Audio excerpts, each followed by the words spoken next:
Hello friends, मैं हूं Perl और आज मैं बात करूंगी ब्लैक बोर्ड राइटिंग स्किल के बारे में। तो आप लोग ध्यान से सुनिए, फटाफट मैं चीज़ों को बता दूंगी। सबसे पहले तो यह सुनिश्चित करें कि आपका जो ब्लैक बोर्ड है या ग्रीन बोर्ड है वो बिल्कुल साफ़ है। साथ ही आपके पास एक साफ डस्टर और एक डस्टलेस चॉक होना चाहिए। ब्लैक बोर्ड पर सबसे पहले प्रारंभिक नोट जो होते हैं, प्रारंभिक सूचनाएं वो डालिए, जैसे date, class, period, subject, topic, subtopic etcetera. इसके बाद आप जब लिखना शुरू करते हैं तो जो बात आपको ध्यान में रखनी है वो कि आपके अक्षरों का आकार जो है वो इतना बड़ा होना चाहिए कि सबसे पीछे बैठे हुए बच्चे को भी साफ साफ दिखाई दे। और इसके लिए आपको खुद पीछे जा करके सबसे पीछे बैठ करके देखना पड़ेगा कि आखिर वो अक्षर के आकार कितने बड़े होने चाहिए जो कि पीछे से साफ साफ दिखाई देता है।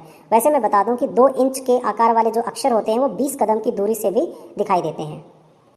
अगली बात जो कि आपको ध्यान में रखना है वो है spacing between letters and words, अर्थात अक्षरों और शब्दों के बीच की दूरी बनाए रखें।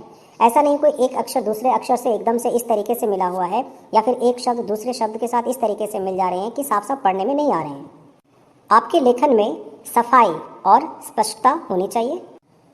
सीधी लाइन में लिखें, ऐसा नहीं हो कि लिखते लिखते आप ऊपर की तरफ चले जाएं या लिखते लिखते नीचे की तरफ चले जाएं। ये प्रैक्टिस से होगा। आप 2-4 दिन की प्रैक्टिस करेंगे फिर आप सीधी लाइन में स्वयं ही लिखना सीख जाएंगे। श्याम पट पर आवश्यक चीज़ें जो अति ज़रूरी है उन्हीं चीज़ों को लिखें। बिना मतलब के जो इरिलेवेंट है या अनावश्यक लगे उन चीज़ों को ना लिख करके मुख्य मुख्य बातों को ही लिखें।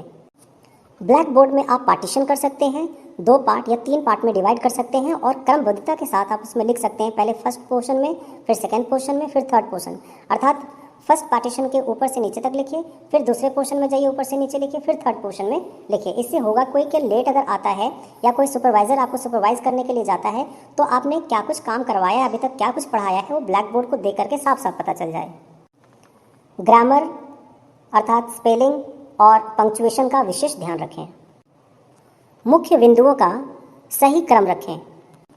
ज़रूरत के हिसाब से रंगीन खड़िए का, कलरफुल चॉक्स का भी इस्तेमाल करें। श्याम पट पर लिखते समय बच्चों की तरफ अपनी पीठ न करें बल्कि 45 डिग्री का एंगल बनाते हुए थोड़ा ध्यान बच्चों पर भी रखें और साथ साथ में श्याम पट पर भी लिखते रहें। आवश्यकता अनुसार ज्योमेट्रिकल एड्स, ज्यामितीय सामग्री या फिर अन्य सामग्री जैसे कि स्टेंसिल्स, पॉइंटर, इन चीज़ों का प्रयोग जरूर करें। कुछ खास बातें, ब्लैक बोर्ड पर अनावश्यक बातें ना लिखें। क्लास टाइम को बचाने के लिए आप चार्ट का प्रयोग कर सकते हैं जिससे कि आप रेडीमेड वस्तुओं का इस्तेमाल कर सकते हैं और आप जो श्याम पट पर लिखने में जो समय लगाते वो वहाँ पर बच पाए। पोर्टेबल ब्लैक बोर्ड को एक बार एडजस्ट जरूर करें और इस एडजस्टमेंट में आप या तो ब्लैक बोर्ड को आड़े तिरछे कर सकते हैं या फिर बच्चों के बैठने की क्रम को चेंज कर सकते हैं।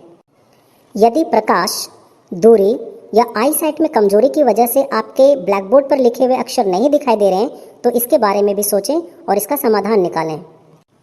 दोस्तों, ब्लैक बोर्ड या ग्रीन बोर्ड एक दृश्य सहायक सामग्री है जो पाठ्य वस्तु के संपूर्ण चित्रण में सहायक है। यह उद्दीपन परिवर्तन हेतु भी प्रयोग में लाया जाता है और बच्चों में बेहतर समझ के लिए इसका उपयोग किया जाता है। मौखिक भाषाई अवरोध को भी ये कम करता है। एक अच्छे टीचर को ब्लैक बोर्ड राइटिंग स्किल में बहुत अच्छे से अपने आप को तैयार करना चाहिए और इन्हें सिर्फ पढ़ना नहीं है बल्कि क्लासरूम में पढ़ाते समय आप इन कौशलों का जरूर प्रयोग करें। हाँ सुनील सर, क्लास ले चुकी मैं।